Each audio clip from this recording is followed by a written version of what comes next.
लोग इधर ध्यान दें। निम्न द्विघात समीकरणों के मूलों की प्रकृति ज्ञात करना है यदि मूलों का अस्तित्व हो तो।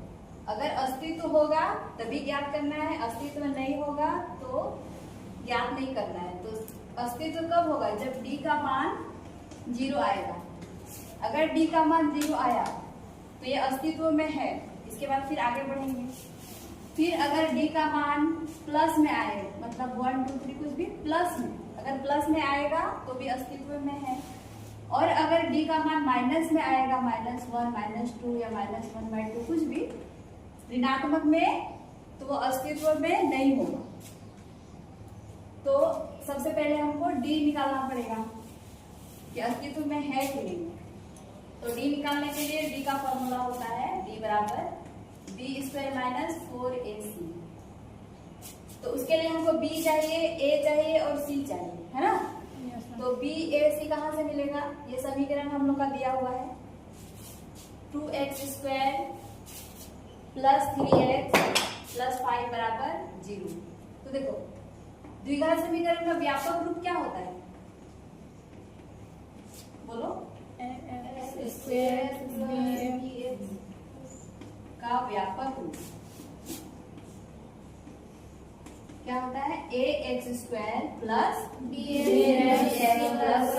बराबर 0 होता है। तो वहां से a का मान ये क्या है? a का मान 2 है, b का मान -3 है और c का मान 5 है। ये चीज हमको पता है ना।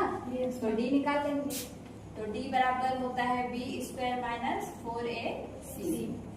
तो b² का मतलब क्या? -3, तो -3 का स्क्वायर -4, a के जगह 2 और c के जगह 5।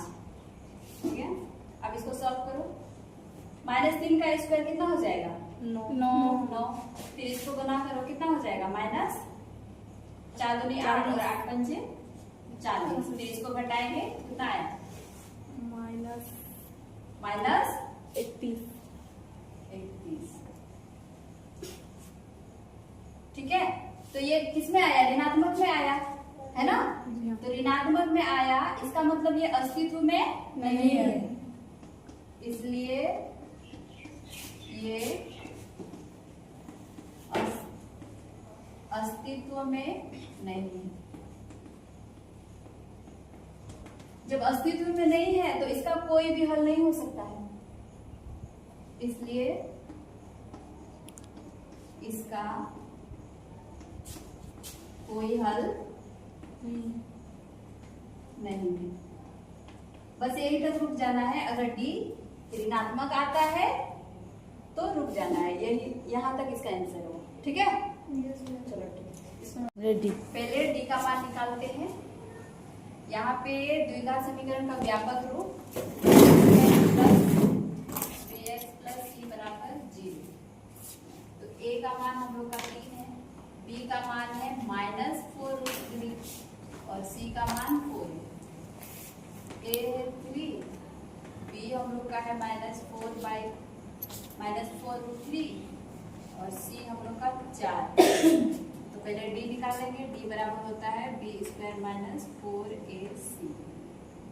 तो यहाँ से d बराबर -b² मतलब -4√3 का स्क्वायर और -4 है, फिर इंटू a का मान है 3, फिर इंटू c का मान है 4। अब -4√3 का स्क्वायर करेंगे तो कितना होगा? -4√3 को 2 बार गुना करना पड़ेगा। ये होता है माइनस प्लस हो जाएगा, फिर 4 गुना 4 16 और गुना √3 और √3 क्या होता है? 3। तो 16 दिया 48 आया, मतलब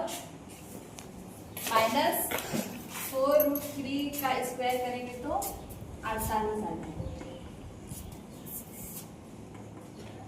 फिर माइनस है, फिर इसको गुणा करेंगे, चले 16 दिया 48, मतलब यहाँ पे 48 माइनस 48 0 आया। d का मान आया 0, d बराबर 0 आया, इसलिए ये क्या है? अस्तित्व में।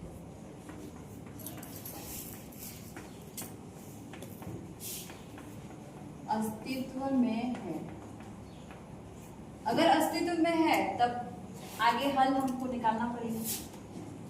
तो द्विघात सूत्र होता है, उसके बाद हमको आगे निकालना पड़ेगा द्विघात सूत्र। द्विघात सूत्र बराबर होता है -b प्लस माइनस √d/2a।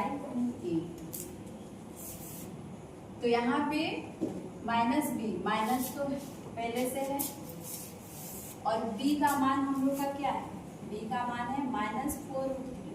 तो ये वाला माइनस और ये वाला माइनस बन के प्लस हो जाएगा, डायरेक्ट प्लस लिख देंगे, फिर 4√3 लिख देंगे। 4√3 plus minus root under d का मान कितना आया है, d बराबर आया है 0, तो यहाँ 0 अब बटे 2 इंटू a का मान है 3, तो एक बार 4√3 प्लस 4√3 प्लस √0 0 ही होता है बटे 3 दूनी 6, एक बार प्लस और एक बार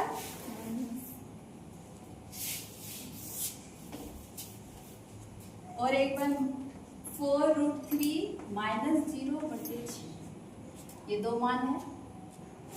उसके बाद क्या करेंगे, उसको सॉल्व करेंगे। 4√3 प्लस 0 करो तो कितना आएगा, 4√3 आएगा। तो यहाँ से हुआ 4√3 बटे 6 और एक बार इसको माइनस करेंगे, ये भी 4√3 ही आएगा बटे 6, मतलब दो को हल निकलेगा। फिर इसको हम काट सकते हैं 6 और 4 को, 2 दूनी 4 2 तिया 6, फिर यहाँ भी 2 दूनी 4 2 तिया 6, ये आया 2√3/3